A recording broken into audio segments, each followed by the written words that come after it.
আমি রেহমুমা হোসেন রিঙ্কি। আমার উদ্যোগের নাম Rinki's attire reflection of Bangladesh Manipuri loom. আমি আসলে মণিপুরি হ্যান্ডলুম প্রোডাক্ট নিয়ে কাজ করছি। মণিপুরি বলতে কিন্তু আমরা জানি যে শুধু শাড়ি। তো এই শাড়ি কনসেপ্ট থেকে বের হয়ে এসে কিভাবে ইয়াং জেনারেশন যারা আছে তাদের জন্য আসলে মণিপুরিটাকে কিভাবে অ্যাড করা যায়, বিবি আপার কাছ থেকে যেটা শেখা আমি বলবো ডিজাইনের প্যাটার্ন। আমাদের দেখবেন যে দেশীয় পোশাকে কিন্তু একই রকম সালোয়ার কামিজ গতানুগতিক, কেউ লেহেঙ্গা এই ধরনের, কিন্তু আপা আমাদেরকে সবসময় শিখিয়েছেন সিম্পলিসিটি এবং প্যাটার্ন, ডিজাইন প্যাটার্ন। আমি আপনাকে আমার কিছু কাজ দেখাই।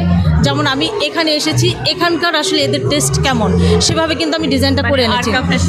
হ্যাঁ, ওখানে ক্রাউডটা কেমন, ওরা কেমন, হ্যাঁ ওদের জন্য কিন্তু আমি এই ডিজাইনটা করেছি। এর আগে কিন্তু আমি এসএমইতে গিয়েছি, তখন কিন্তু আমি এই ডিজাইনটা করিনি।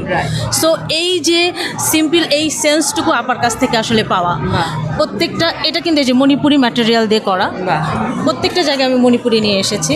তারপর আরেকটা ডিজাইন আমার দেখেন, এটা হচ্ছে টপস এবং প্যান্ট মণিপুরি।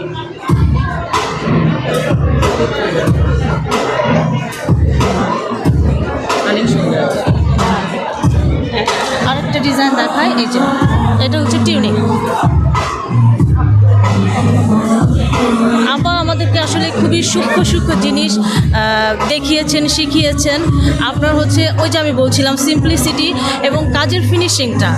কারণ হচ্ছে একজন লোক আপনার কাছ থেকে পয়সা দিয়ে জিনিস কিনবে যেন কোয়ালিটিটা একদম হাই লেভেলের হয়। তো ওই জায়গাটা খুঁটিনাটি কাজগুলো আপার থেকে শিখছি, করছি এবং ইনশাল্লাহ ভালো রেসপন্স পাচ্ছি। এখানে আমরা আটকাতে এসেছি, অনেক সবাই তো ইয়াং জেনারেশনের, ওরা আমাদের স্টলে আসছেন এবং প্রত্যেক যে 5 জন ডিজাইনার আছি সবার পোশাকগুলো ধরে ধরে দেখছেন এবং পারচেস করছেন।